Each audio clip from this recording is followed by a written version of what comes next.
It's sort of like being the subject of a Taylor Swift song. You don't want to be the subject of a Taylor Swift song because you're going to get bashed. You know what I mean? So if Paul writes multiple, if Paul writes multiple letters to your church, then that's not a good sign. It's like, we're doing something wrong.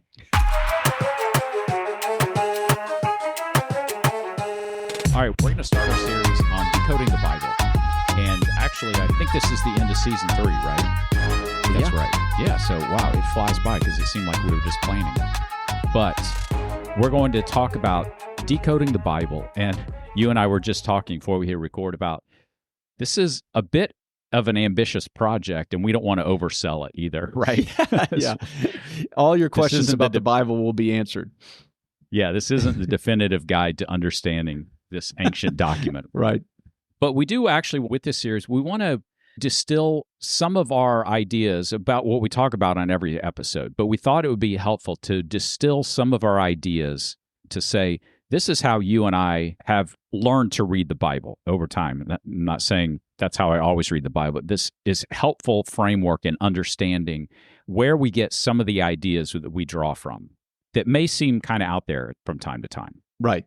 Well, we've pointed out before that people often open the Bible and try to read it like a modern textbook and expecting it to behave like a scientific manual rather than recognizing that it's a layered library of genres. And so you can read parts of the Bible a certain way that doesn't apply to other parts. So this is kind of like a 10,000-foot view of how to tackle different genres and figure out how to maybe read and interpret a particular book of Scripture and how that doesn't really apply across the entire Bible, and certainly not across the Old Testament versus the New Testament. Yeah, that's right. And I also say that a lot of these aren't our ideas. There's been a lot of people who have written about this. So whether or not you're maybe new to reading the Bible, maybe this will be a helpful guide.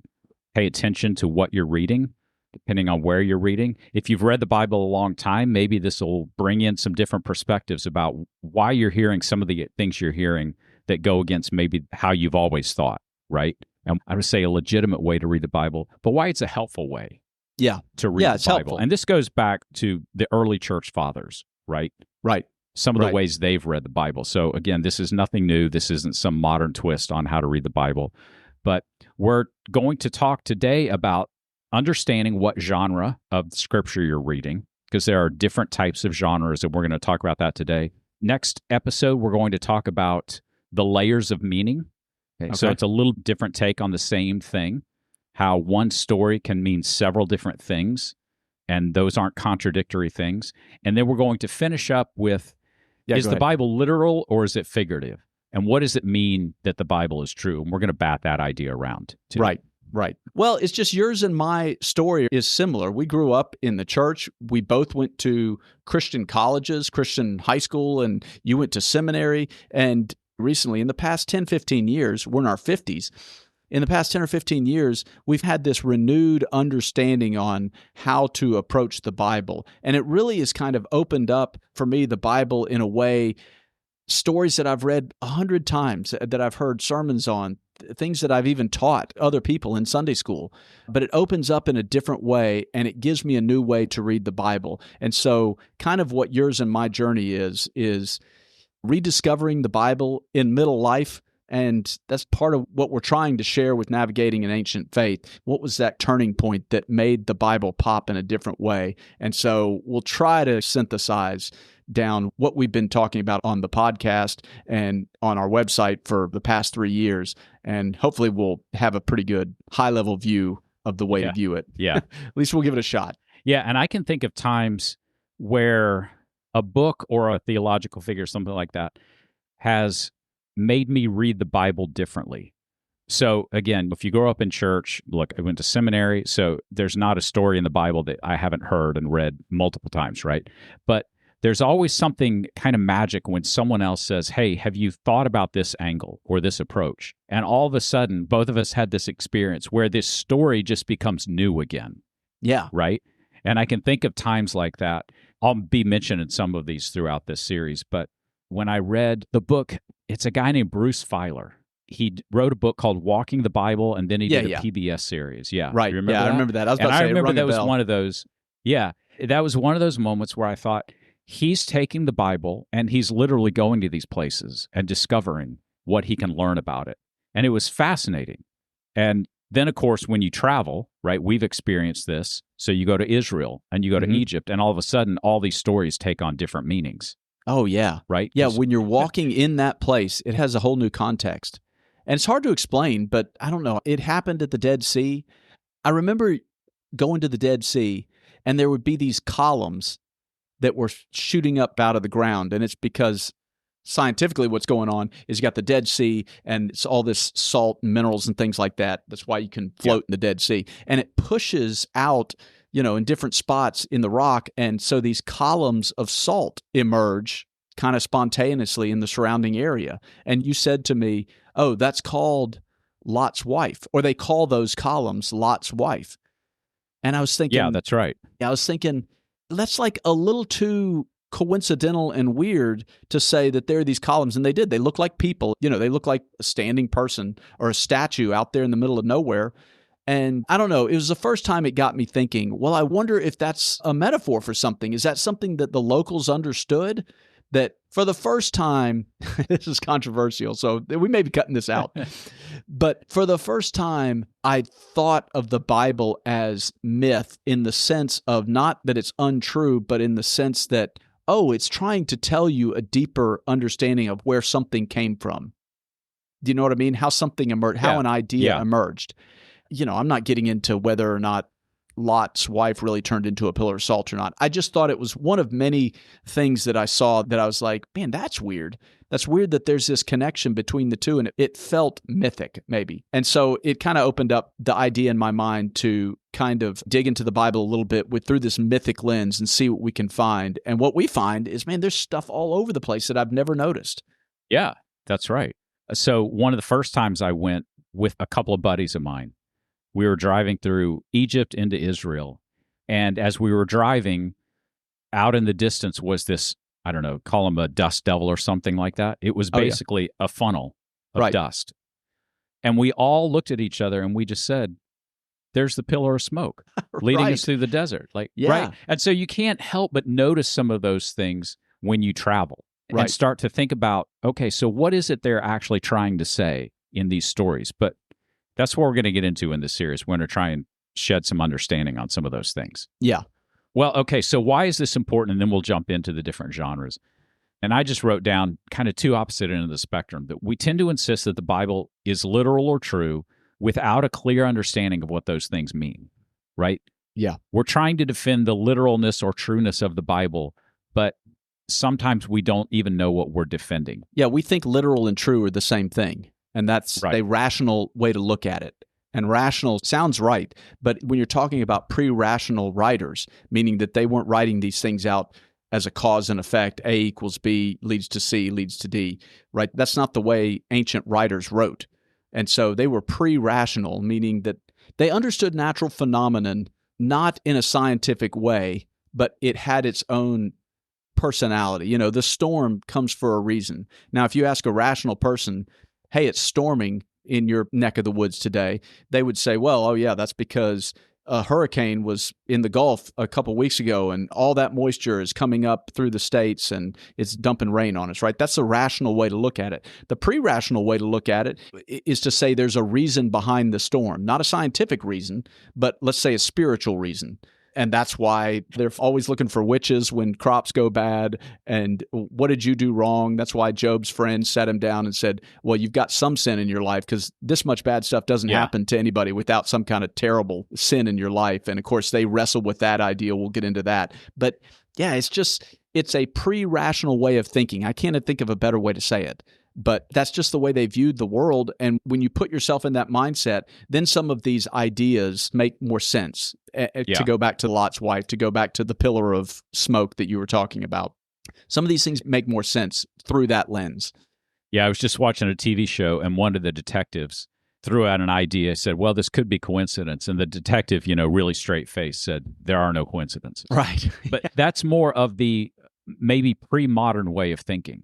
If a storm comes, there are no coincidences. There's a reason that storm is here right now, as opposed to more of the, once you understand how all these things work, that's just a coincidence that a storm came through, right? Right. Right. So, yeah, I thought of that when that detective said that line. I'm like, oh, yeah, there's some symbolism there too, right? That's the way of seeing the world. Yeah. When you get in this scientific mindset, you lose the ancient way of thinking. And that's all we're trying to kind of point out. Maybe this is too much of a rabbit trail.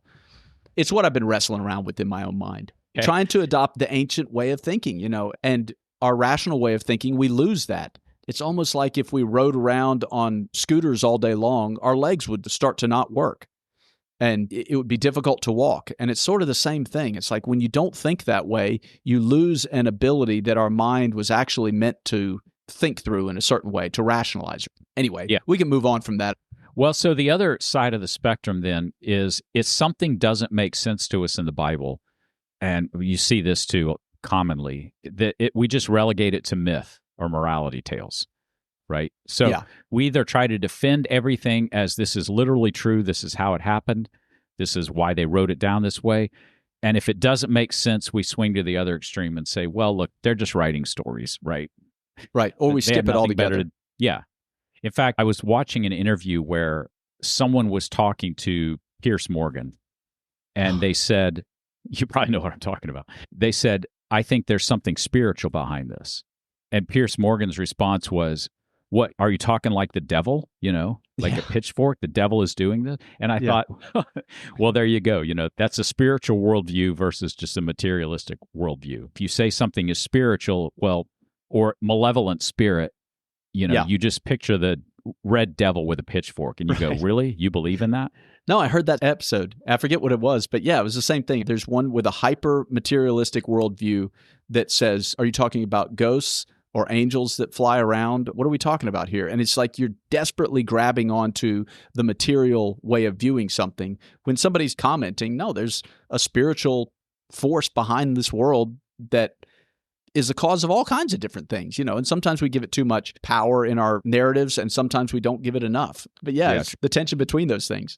All right, so let's talk about some of these genres of Scripture. And this is very high level, and we can talk about each one of these. But today we're going to focus on what type of literature are we reading when we're reading different sections of the Bible, right? But when we're talking about the genres of Scripture, I think I have about 5 broad genres, okay? Okay. So the first one is we can think of history, all right? And that's roughly Genesis through Esther. Now, I know the first question is, well, are you saying the rest isn't history? No, that's not what we're saying. It's just that those books of the Bible, starting in Genesis and roughly running through Esther, and this will become clear as we go on, you could categorize that as a genre of history. Okay? Right. Now, what do we mean by history? Right. So when we're talking about history, we're talking about books that are trying to recount the history of the Israelite people. Okay? Now, that's important. Right. Because these aren't histories as we think of them today. These aren't Ken Burns documentaries. Right? These are written to tell the story of the Israelite people and the Jewish people. Yeah, it's the history of the Jewish people. Yeah.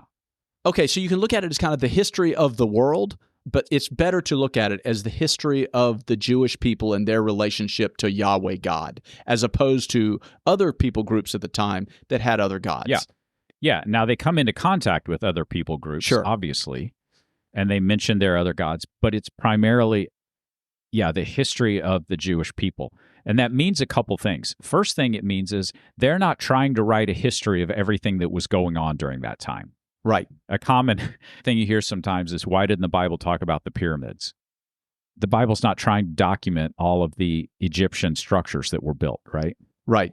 It happens to mention the time that the Israelites or the Hebrew people were in Egypt, but it's not trying to say, oh, and by the way, you should see these pyramids. They're amazing. We wouldn't expect to find that in the Bible. Right. But some people do, right? Sure. Well, I mean, one of the keys to these historical books of the Bible is genealogy. And so they're not trying to say, here's all the great kings of all the world. It's saying this is the genealogy from Adam to Abraham, from Abraham to Moses. And so obviously it picks up in the New Testament and there's a genealogy all the way to Jesus. But the point of it is to tie this thread from Adam all the way to the modern Jewish people of the time. It's saying here is the genealogy from Adam all the way up to modern, meaning modern Old Testament the original readers of the Old Testament. And so it kind of catches you up to date, but it's genealogy. It's not world history. It's very specific history tied from the Israelite people and the God Yahweh. Yeah. And the other thing that it means that it's telling the history of the Jewish people is it's telling history from the perspective that it's trying to explain how we got here, right? I think a lot of it was actually written down during exile in Babylon. That's where a lot of these come from. It doesn't mean that they just made it up then. It means that's when scribes actually started writing this down. So for that example, they're saying this is how we got here. And as such, and this is going to sound a little bit weird, they're not trying to document year by year what happened. They're trying to highlight the key events and what they meant for how the people got where they are. And that's a little bit different idea of writing history than, say, our modern idea of writing history. Yeah. So when we talk about history, big thing that this means is this is not our idea of modern history. Modern histories are meant to be neutral, right? So if I'm going to write a history of World War II, I'm going to give you key battles, the generals who fought, like who won. I'm going to give you the casualty numbers, right? Yeah. But I'm focusing on the facts, right? Right. When ancients, and I'm not talking about just the Bible, but when ancients write history, that's not their approach. In other words, they're not trying to be as factually correct as possible. They're actually trying to frame a narrative with their histories. Whether you're talking about Herodotus, Suetonius, who writes about the Roman Empire, you got to understand about any ancient historian, they're framing a narrative. Exactly. And in that way, history wasn't just written, it was inhabited. It was lived out in a real way that we miss when we try to read it like a textbook, like a history textbook. Yeah, and from that perspective, even, I think we've said this before, we heard this at a conference, is you can't view the world from nowhere. We have this modern idea that I can write a history completely unbiased. Well, that right there is not true, all right? Sure. But we like to think that we can. Yeah, right? just tell me the facts and the unbiased facts, and that will be an unbiased review of any situation, and it doesn't work that way. That was a great talk. We listened to that guy talked about, say, everything is viewed from some place, and it doesn't matter if you set up a camera to record something, it's still at a particular angle. It's still seeing it from only one perspective. And the idea that you could write this unbiased review of history is pointless. And to your point, that's not what they were even trying to do. They're not trying to write, this is just the facts, and this is how we got here, and this is completely unfiltered. They're actually saying, no, this is a biased narrative. This is how our people got to where we are right now in the Old Testament and our journey along that path and the things that brought us here. Yeah, yeah. So the ancients, and more specifically, the writers of the Old Testament, they didn't even have this notion of trying to write an unbiased account of everything that happened. They were telling the story through the patriarchs, through battles, through the kings, right? Through all these different events to frame a narrative. And that's different from how we think of history today. This helps explain parts of the Old Testament when you realize this, because a first question probably, if you say Genesis is history, it's like, okay, what about Genesis 1 and 2, right? Are you saying that's history? Well, when you understand that they are framing a narrative of how these people developed and came together and got to where they were, maybe at that time actually in exile, maybe later back in Jerusalem. But in that sense, then, yes, Genesis 1 and 2 is history from a standpoint that is, it's the foundation myth, right, of their people. Yeah, that's a good way to put it. And when we use the word myth, don't hear the word, it's not true, it's made up, okay? It's a foundation story of how all this began.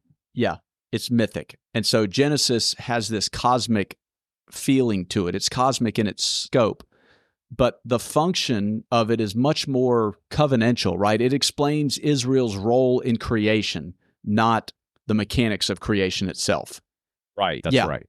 It's also important to realize that most of these, especially Old Testament, probably started out as a narrative, right? It's an oral tradition. So it was passed down from camp to camp, from generation to generation, spoken around the campfire. And at some point, somebody said, these are our foundation stories. We need to write these things down. And so they wrote them down. But it is important to realize that there was kind of a transition that it went through from the oral tradition down to the written tradition. And it wasn't written from the beginning to say, we are trying to have a written account of exactly what happened on the day of creation or whatever it is, right? It started out as an oral tradition. Yeah, that's right. And oral traditions, they're actually pretty reliable because they take great care in passing them down. So even though some of these may have been written down during the exile in Babylon, oral tradition goes back a long way. These are stories that would have been passed down for hundreds and hundreds, maybe even 1,000 years. Right. Right? And again, in our mind, we think that makes that story sus, but it doesn't. In the ancient mind, this is the story, right? Because this is the way it's been told for hundreds of years. Yeah, exactly. Yeah. All right, I'll mention a couple more things. When you look at the book of Deuteronomy, it's basically one big speech by Moses. Right. So Deuteronomy 1:1 says, these are the words of Moses as he spoke to all Israel in the wilderness. And then Deuteronomy is something like 23 chapters. And when you realize that, you may go, man, that is a long church service, right? Yeah. That's one long speech. But again, the ancients recorded speeches like this. Right. Right? It doesn't mean Moses literally one day got up and said, okay, record this because this is going to be the book of Deuteronomy, right? And everyone was like, oh gosh, we're in for a long one. This is a synthesis of everything that Moses had taught in the form of a speech to the people of Israel before he died and departed, right? Right. And so that's how of his ancient speeches were. Yeah, yeah. And so it's important to understand things like that. That was perfectly legitimate way to write history in the ancient world. Well, that's how all history kind of came from the ancient world. Everything we know about the ancient world, aside from Israel and the Bible, and that's how it's passed down, is speeches that have been written down. Yeah. Anything else you want to say about the history part? We're flying so high. That's the problem. It's like there's a million things I want to actually comment on, but then I'm thinking, we got 5 different genres that we're going to try to roll through, and there's no way to kind of dig in. But each one of these, man, is a whole podcast in itself, kind of exploring and digging about what that means for history at the time, the way they said it, the way they passed it down. That, man, it's going to be hard to stay on track this episode. All right, so that brings us to the book of Job. Job through Song of Solomon can generally be categorized as poetry, or a better way to say it might be wisdom literature. Right. And again, wisdom literature isn't a genre of literature that we're used to. What closest thing might be psychology or self-help or something like that, but it's not even that good a comparison. So when you think of Job, Psalms, Proverbs, Ecclesiastes, Song of Solomon, those 5 books roughly are books of poetry, but more broadly wisdom literature. Well, you and I have both read Marcus Aurelius' Meditations. I don't know if I got through the whole thing, but Meditations is sort of wisdom literature. It's not in any particular context. It's just saying, here's what I've learned being the emperor of Rome for my tenure. And he kind of wrote down these. It's similar to Proverbs, I guess. But yeah, it passed my wisdom along. What's interesting about Marcus Aurelius' Meditations is there's no indication that he actually thought it was going to be, quote, published and passed around. It was his journal. Right. People got a hold of it and thought, wow, this guy's not a dummy, right? He knew what he was doing. He wrote it down for his own reference so he could go back and kind of, these are my thoughts for this day. And that's just another way of explaining the different genres, how these things get written down. If you have the idea that somebody sat down and said, I'm going to write the book of Deuteronomy, the people need this, then you miss the subtleties of how those books came to be. And that's why genre matters. Yeah. So starting with the book of Job, maybe. Now, Job is interesting because, again, categories aren't mutually exclusive. So when you say Job is wisdom literature, the first objection might be, well, are you saying Job isn't a true story? Now, that's not what we're saying. We're saying it's primarily wisdom literature. Because Job is interesting. Every now and then I'll go back and I'm like, I want to read the story of Job again. But the story of Job is like 2 chapters. Right. The story of Job. Yeah, the story the actual narrative of what's going on, right? And then it's like 35 to 40 chapters of just these dialogues that he's having with his friends, dialogues he's having with God. And it very much resembles wisdom literature. Right. Well, it resembles like a Greek philosophical symposium. You know, you read the works of Plato, how they just dig into one idea and they go back and forth. And what about this? And what about this? And they just go on and on. That's what Job reads like, at least the rest of the book of Job after the first couple chapters. But instead of searching for abstract truth, they're kind of wrestling with a relational God or something like that. You know, they're wrestling with the ideas of God. Yeah. I just heard a podcast on Plato's Republic, and it was a really good podcast because it summarized the 10 books, I think, in 45 minutes. But it's another one where it's supposed to be this dialogue that Socrates was having at this dinner party. When you hear that, you think, really? This is, one of these great works of literature?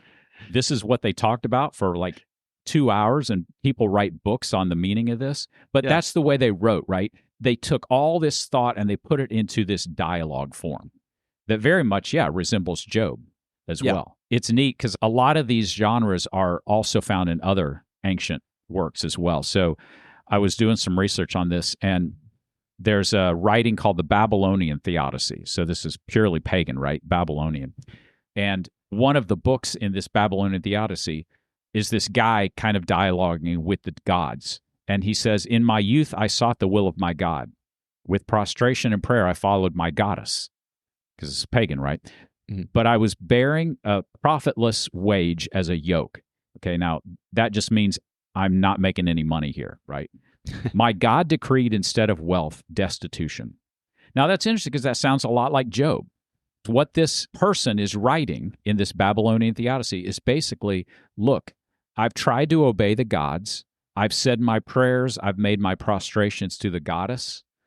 And instead of wealth and prosperity, I'm destitute, right? Yeah. This is not just, right? Yeah. Well, it's this wrestling of an idea.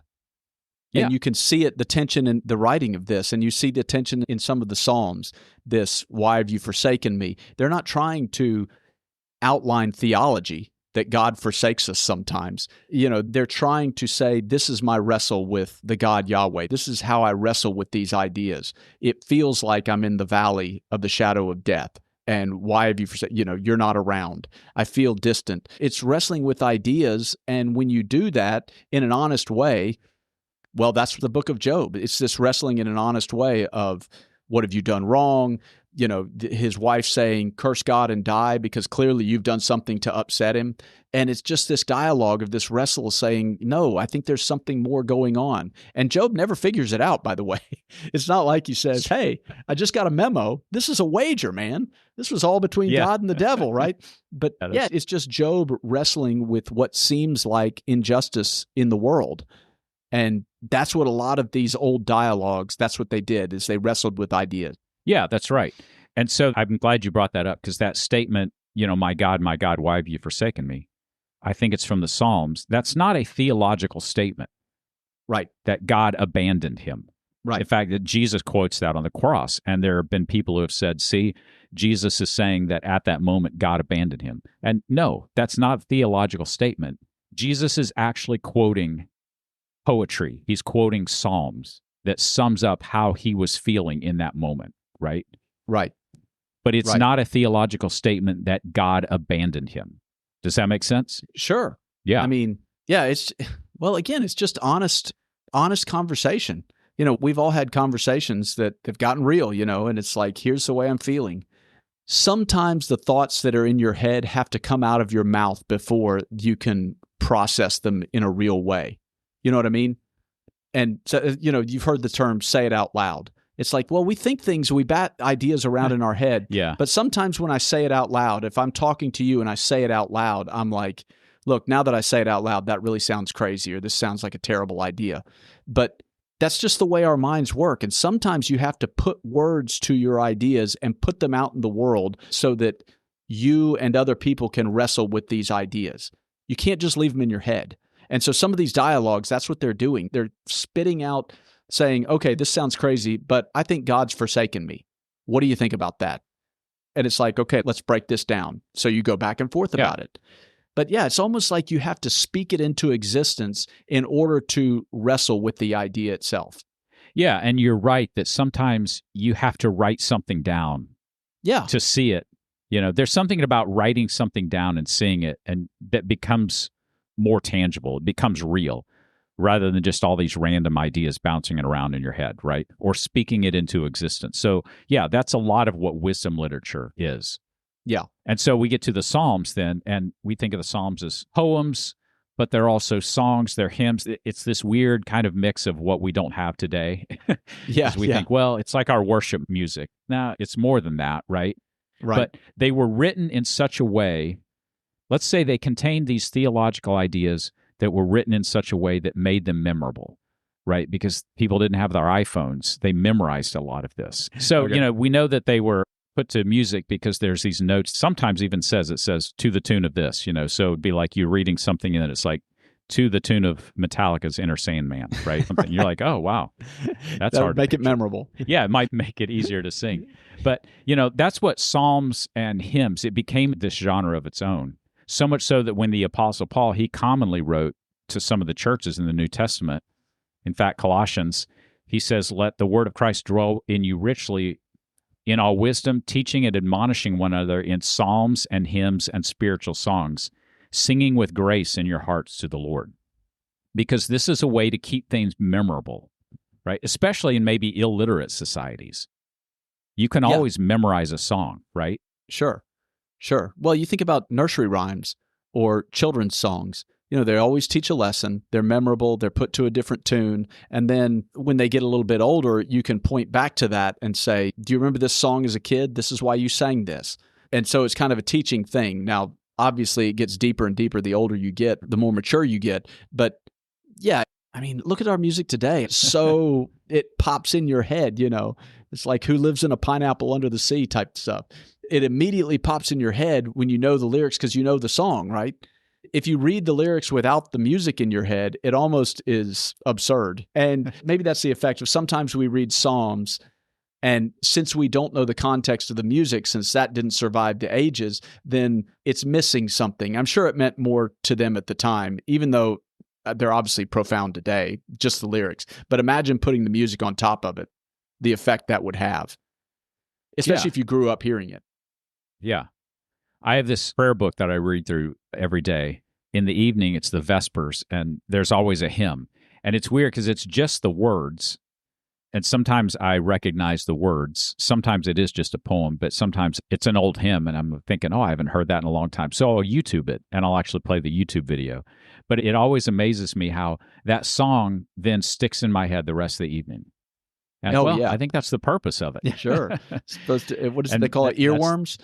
Yeah, it's the power of music, right? And so, yeah, I think that's what Psalms is supposed to be. It's not only deep theological wrestling with God, but it's also written in a way that makes it memorable, and then you add music on top of it, and that's why the Apostle Paul, again, tells his churches, sing to one another in psalms and hymns and spiritual songs, right? So in that sense, it is kind of like our modern worship as well.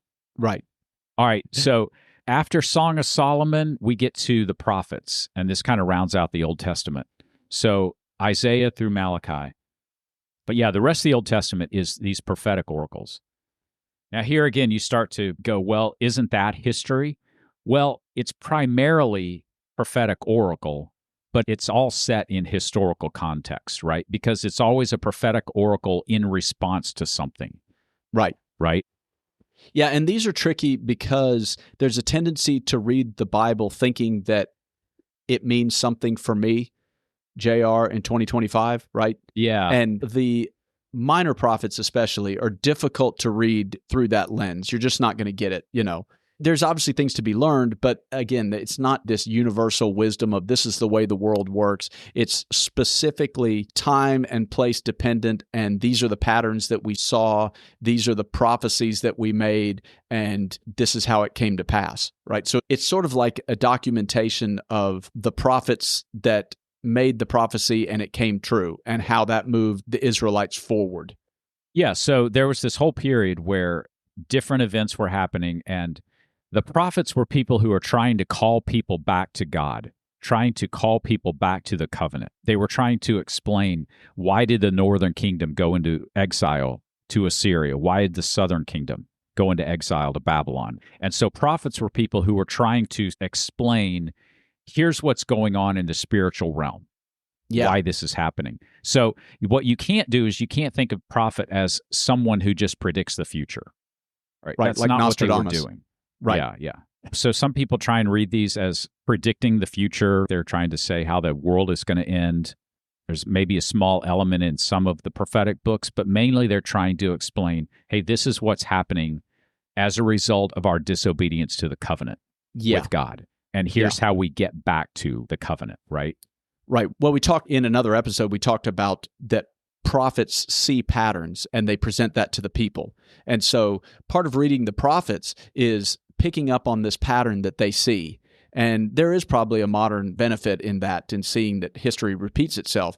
But the other thing that you said that's really beneficial in reading the prophets is this idea of the spiritual realm mirroring the physical realm. And they thought that way, and that's how they presented things. And so there was always this explanation of what's going on in the spiritual realm that's actually affecting where we are as Israelites today. You know what I mean? That's kind of the way they frame a lot of these things. And so it's helpful today reading this, recognizing that this is where we get a lot of our ideas that help us flesh out what's going on in the spiritual realm and what's behind the things that we can't see, right? And it comes from a lot of the prophetic writings in the Old Testament. Yeah. Well, you mentioned Joel, because one of the things I wrote down here has to do with Joel. And Joel starts out, I think you said this idea. Joel says, has anything ever happened like this in our time, right? Right. But Joel's talking about, so Joel's this actual prophet, Israel, right? But he says, on this day that whatever's happening, this calamity is taking place, he says, the sun and moon grow dark, the stars lose their brightness, right? Joel 2:10. So that's not an astronomical explanation of what's happening. Yeah. That is a description of what's happening in the heavenly realm, right? And it's almost literally like heaven is collapsing. Just as things are collapsing here on earth. Right. And it's mirroring, yes. Yeah, that's right. And I don't know, maybe the last thing I'll say, you brought some of this up, but prophecy often has layers of fulfillment.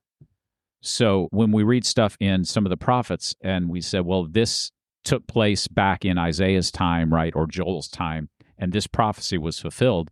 But there's a sense of these prophecies, because they are based on patterns of how the world works. You can also say, but they are also continually being fulfilled, right? Yeah. There's rhythms that are echoing still today. Yeah. And so some of the same patterns are still applicable, even though it may have been something that was talked about 2,800 years ago or something like that. And that's why there is some validity of looking at prophecy and saying, well, look, it happened back in Isaiah's time. Let's not be so foolish to think that it doesn't happen in our time as well, right?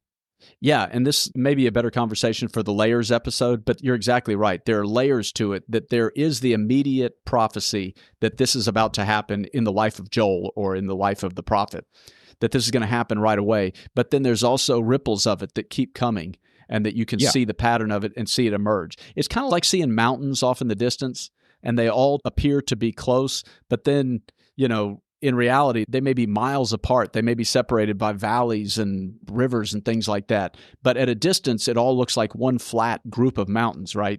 And so prophecy is kind of like that. The closer you get to the prophetic word, a particular mountain emerges, but then there's mountains that go on behind it. So it kind of ripples out a little bit.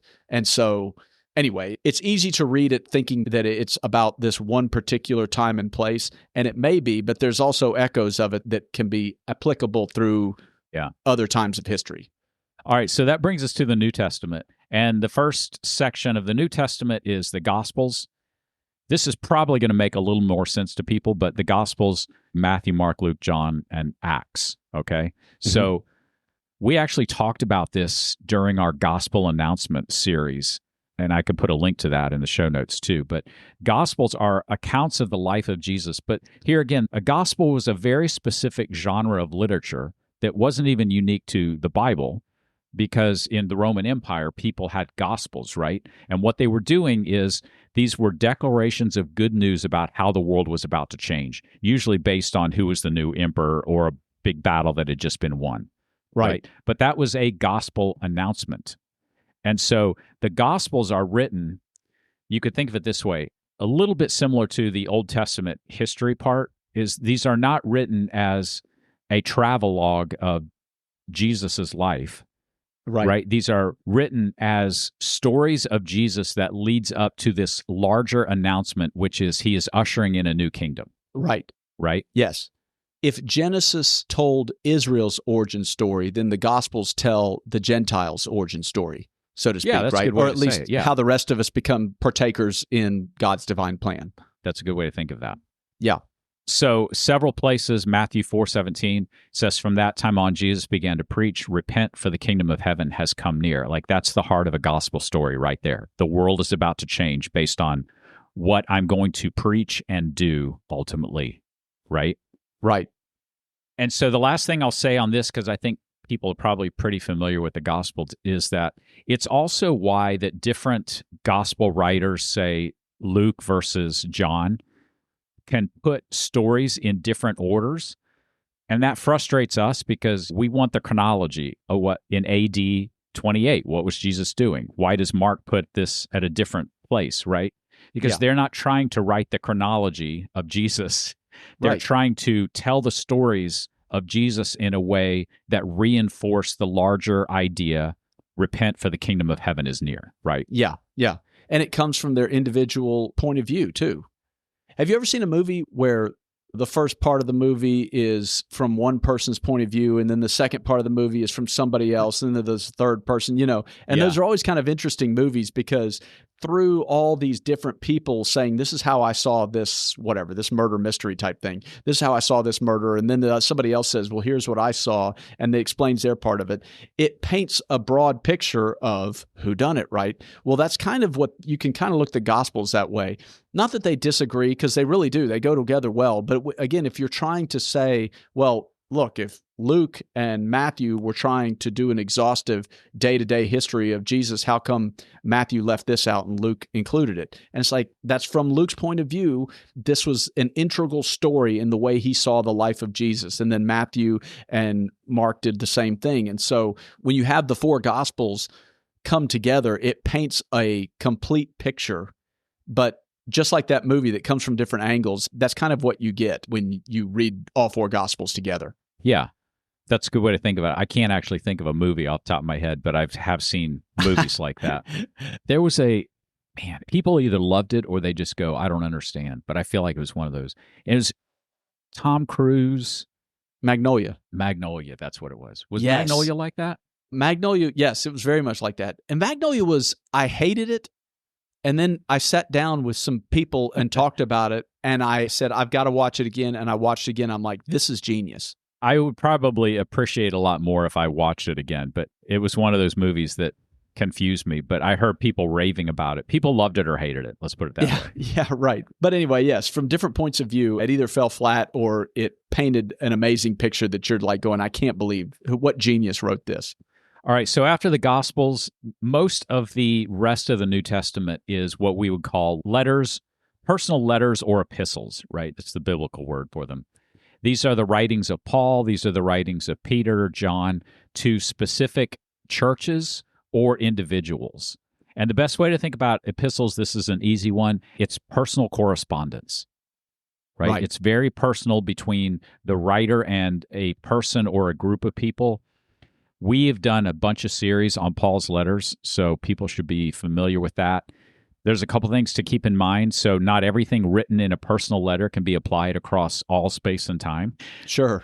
So when Paul says to one church, hey, you should wear head coverings and men don't wear your hair long and women should be silent, even when he's backing it up with a theological argument, he's not saying this is the rule across all churches, if that makes sense. Yeah, this is the new law, from now on. Yeah. The 11th commandment, women shouldn't speak in church.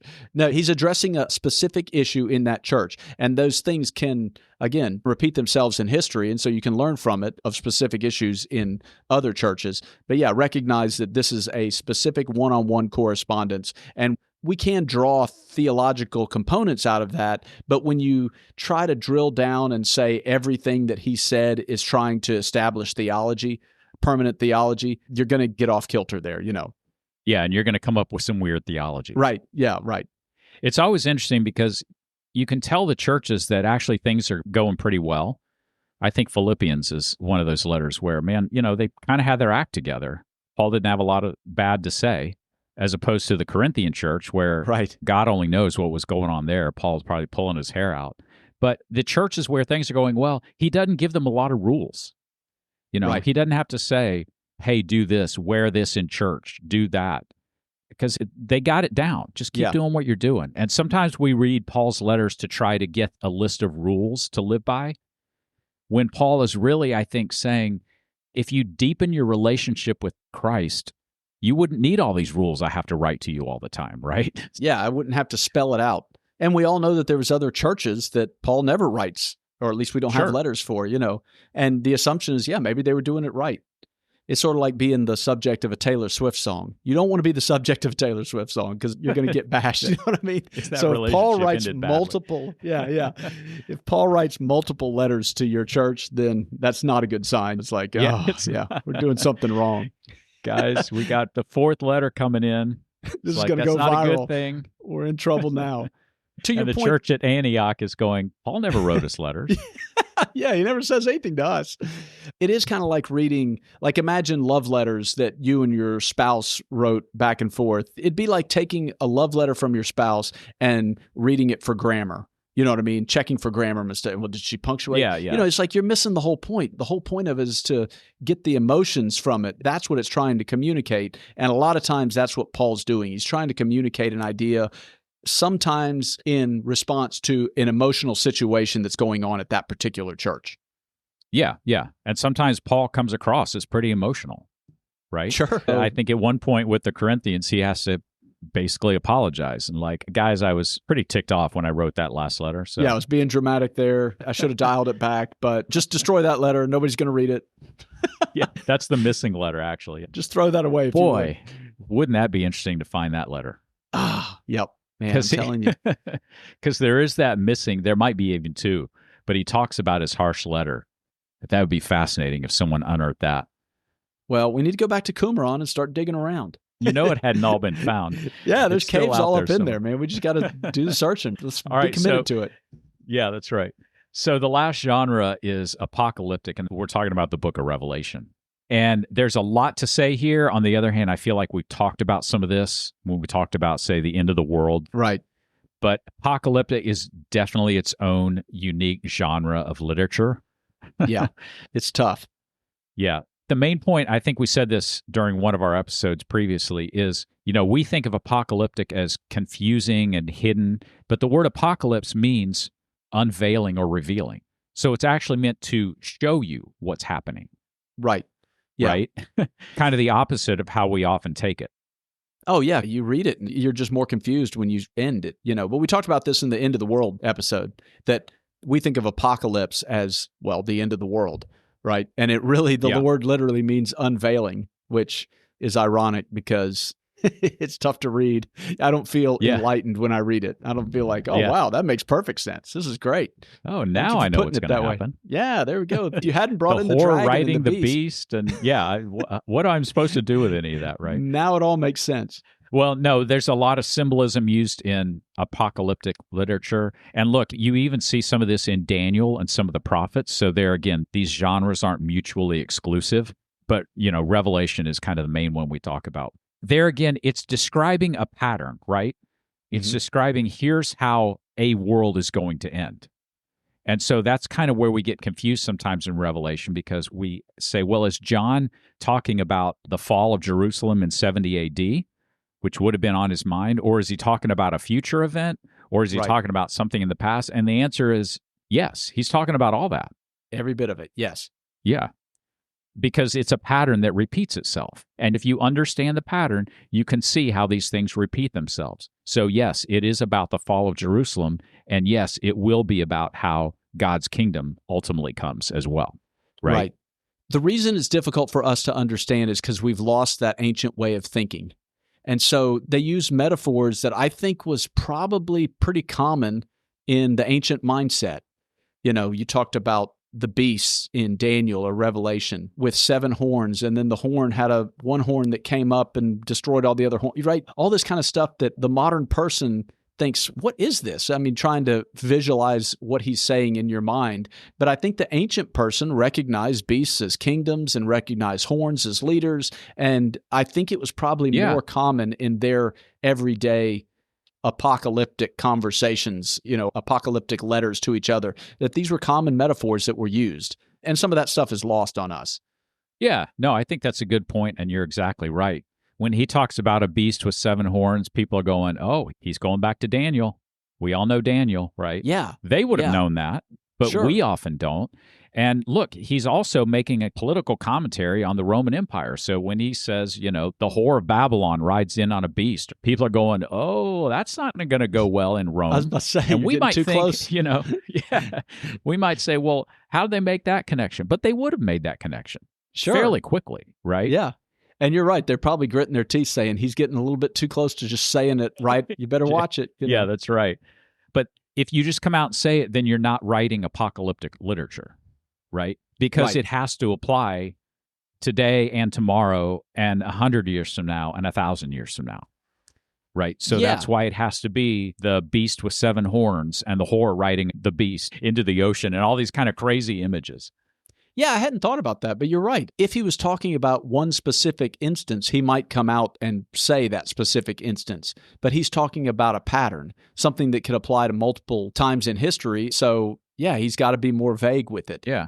So it can be repeatable. Well, sometimes we talk about symbolic patterns, and sometimes it's what we say, oh, that's the edge of the camp right there. Well, if you've been listening to us for a while and understand that, you go, yeah, I know what he's talking about. If you don't, you'd be like, why do you start talking about a camp all of a sudden, right? Yeah, or what's the deal with the mountain? Or what's the deal with the fringes? And so, yeah, you're right. It is a way of thinking that once you understand that way of thinking, it applies to all kinds of different stuff. Contemporary things that we read, as well as certainly ancient things that we read. Yeah, and when you understand the symbols, you also recognize that it's not just beasts and horns, it's numbers. And so these repetitive numbers, and we've talked about this in several episodes, these repetitive numbers that we keep coming across, 12 and 7 and 40, when you understand that that is a loaded number, there's a lot of baggage that come with these numbers. And when you try to look at it and just say, well, he was there for 7 years, that just means that he was there for, 7 years, right? And it's like, no, that number 7 means something. He was there until his time was completed. It's a completeness way of viewing it. If you want to listen to other episodes, get into the specifics of the numbers, but the numbers matter because they carry a lot of weight to it in the ancient way of thinking as well. Well, we talked about it in the Judges series, where if you try to draw up a chronology of the Judges based on the 40 years of peace or the 20 years of peace or the 80 years of peace, first, you're going to frustrate yourself because it doesn't all add up. The timeline doesn't add up. You're missing the point of something lasting 40 years of peace, right? Right. That means something. And so the same thing in Revelation, even the idea of 1,000-year reign of Christ, it's not saying, okay, on January 1st, 2030, this is going to start. Right. It's saying there's a fullness to it's the complete reign. And who knows what that means. But look, people have always tried to construct some kind of timeline out of Revelation. But so recognizing the symbolism of numbers and time is important as well. Right. All right, so hopefully this brief overview of the different genres of Scripture, and this will lead into next episode of the layers of meaning. You can't read all of Scripture just one way, and you certainly can't read it through our modern historical narrative and expect that everything's going to fall in place nice and neat. Yeah. Well, I think that the church culture that you and I grew up with, let's say the 80s and 90s, was a little bit overly fixated on insisting that everything was literal.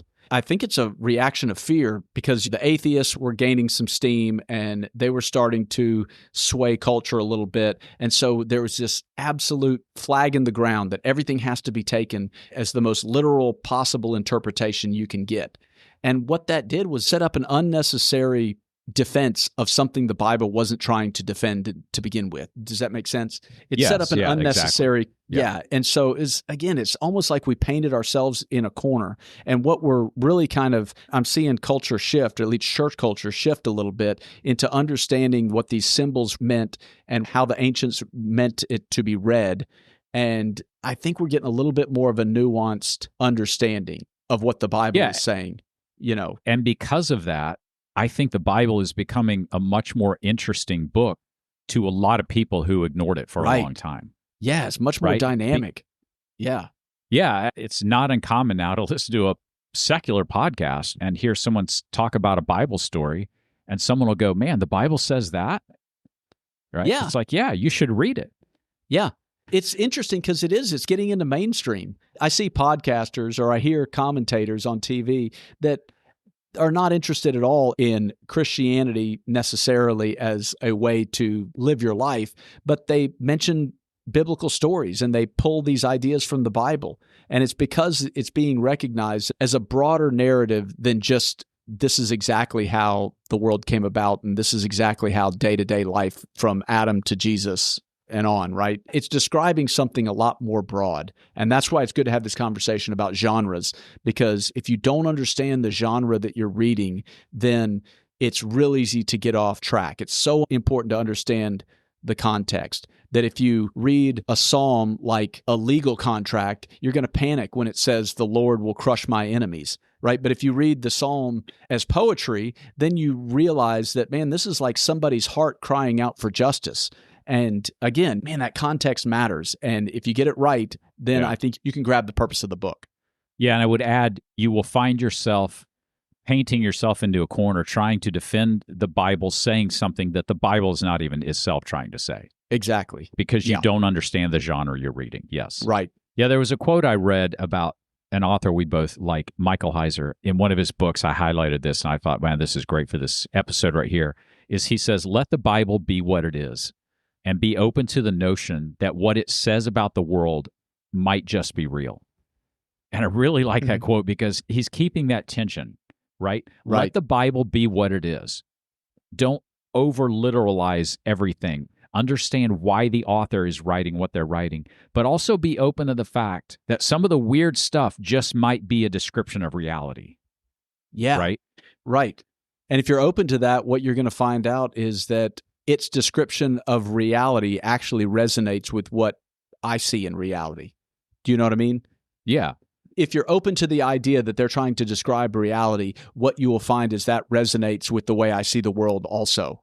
And again, when you over-literalize it, you miss that echo of what it's trying to say. You actually miss maybe a better description of reality, even if it's maybe the spiritual realm.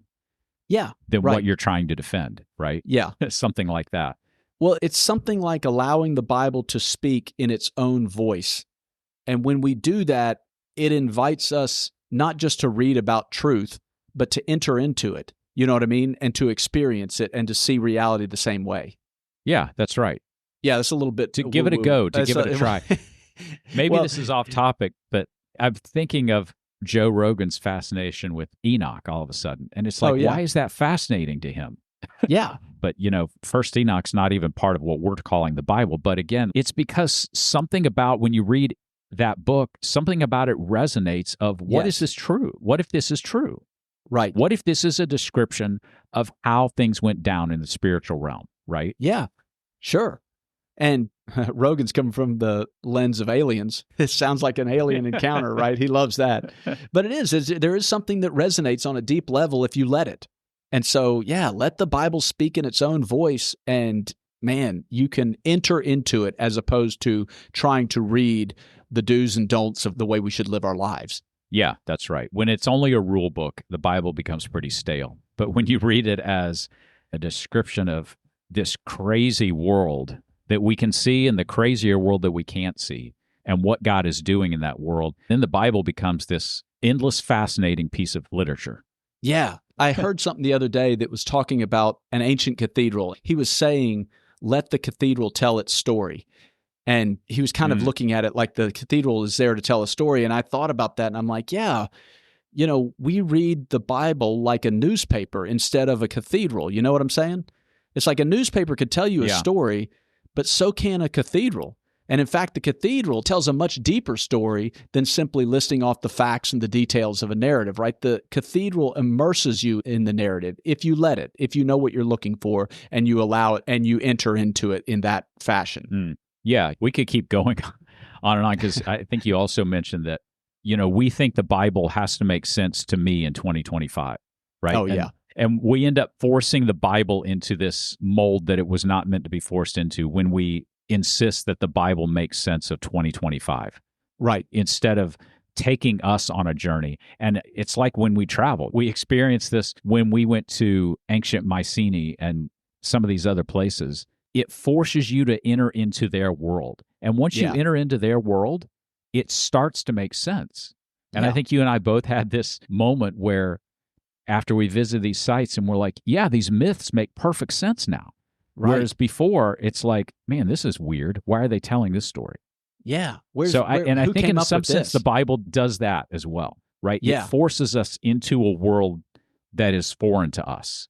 Yeah. And the Bible has plenty to say to us in 2025, but you have to be open to the idea of the context in which it was written. And if you insist on it making sense today, well, when the Bible talks about how to treat slaves, well, through a 2025 American slavery context, that sounds like an awful thing to say. I mean, it's like, how is this moral and how is this just?